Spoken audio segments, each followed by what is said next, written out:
Bayangkan, sebuah dunia di mana kehormatan adalah segalanya, di mana seorang prajurit bisa dihormati atau dihina hanya karena loyalitasnya. Di Jepang feodal, ada samurai yang hidupnya penuh kemuliaan, tapi ada juga yang jatuh dari puncak kehormatan menjadi ronin, samurai tanpa tuan. Mereka sering dianggap hina, terbuang, dan seringkali dilupakan sejarah. Lantas, apa yang membuat mereka begitu berbeda? Dan mengapa masyarakat memandang mereka dengan rasa jijik sekaligus takut terhadap mereka?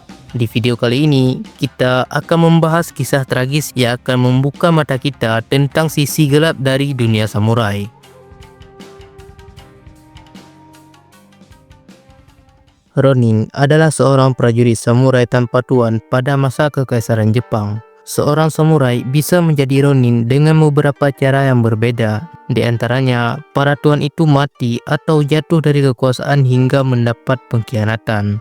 Secara harfiah, kata ronin berarti pengembara atau orang yang hidup tanpa tempat yang tetap.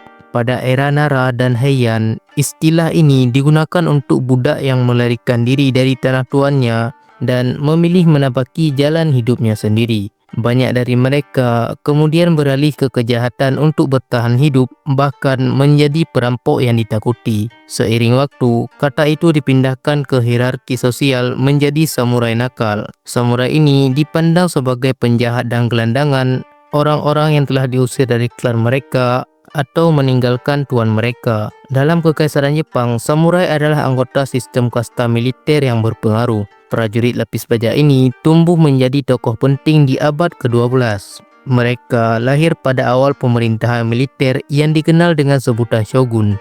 Banyak yang dipekerjakan oleh tuan feodal yang disebut daimyo untuk melindungi wilayah mereka dari penyusup. Samurai Kekaisaran Jepang sangat dihormati karena ilmu pedang dan dedikasi mereka terhadap tuan mereka. Mereka adalah bagian yang terkenal dan menawan dari sejarah dan budaya Jepang. Namun di balik semua itu, lantas bagaimana kehidupan ronin sebagai samurai yang tak bertuan?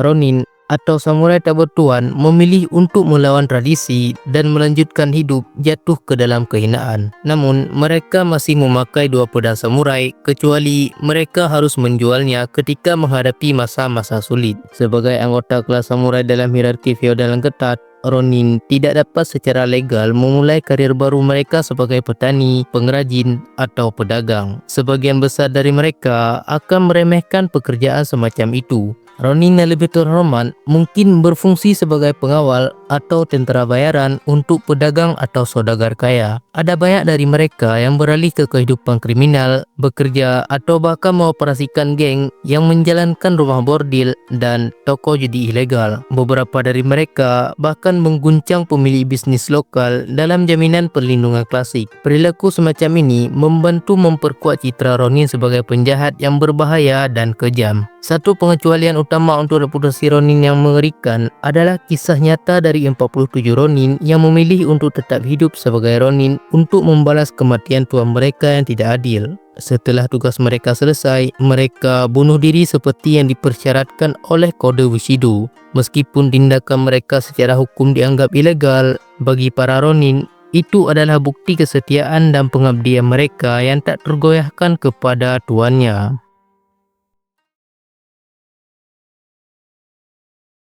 Ada banyak contoh kelompok ronin mengangkat senjata melawan keshogunan dan otoritas lainnya. Kasus yang paling terkenal adalah 47 ronin atau disebut sebagai insiden Ako. 47 ronin adalah sekelompok samurai tak bertuan yang membalas kematian daimyo mereka pada tahun 1703 dengan membunuh seorang pejabat pengadilan bernama Kira Yoshinaka. Tindakan kesetiaan dan balas dendam samurai ini kemudian diubah menjadi drama dan filem populer. Contoh terkenal lainnya adalah pemberontakan Keian pada tahun 1651. Sekelompok ronin berencana memaksa keshogunan Tokugawa di Jepang untuk memperlakukan ronin dengan lebih hormat. Kudeta militer ini melibatkan pembakaran di kota Edo dan melakukan penggerebekan kastil Edo. Meski pada akhirnya usaha mereka tidak selalu berhasil, aksi para ronin ini memaksa keshogunan untuk melonggarkan aturan tidak hanya bagi ronin tetapi juga bagi seluruh samurai.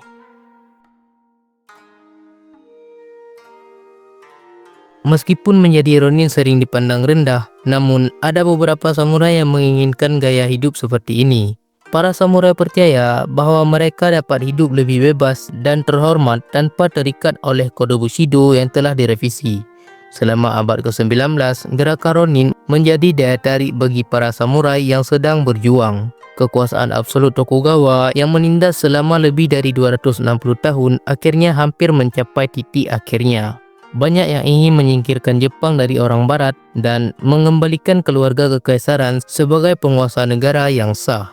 Dalam pergantian peristiwa, samurai rela meninggalkan tuannya untuk menjadi ronin. Banyak yang percaya bahwa para ronin ini mengilhami restorasi Meiji saat Keshogunan Tokugawa dihancurkan. Peristiwa ini mengakhiri periode Edo pada tahun 1868.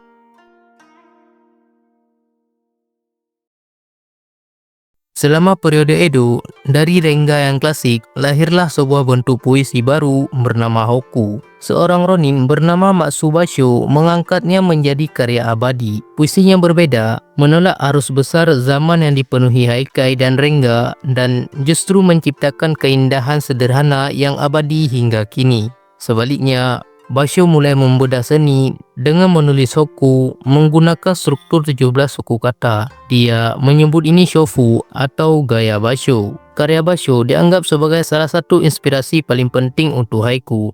Dia sebagian besar bertanggung jawab untuk memisahkan hokku dari asalnya sebagai bagian dari puisi Renga. Hokku versinya diubah menjadi haiku pada abad ke-19. Puisi kolam tua karya Basho dianggap sebagai karya tertua yang mewakili haiku zaman modern.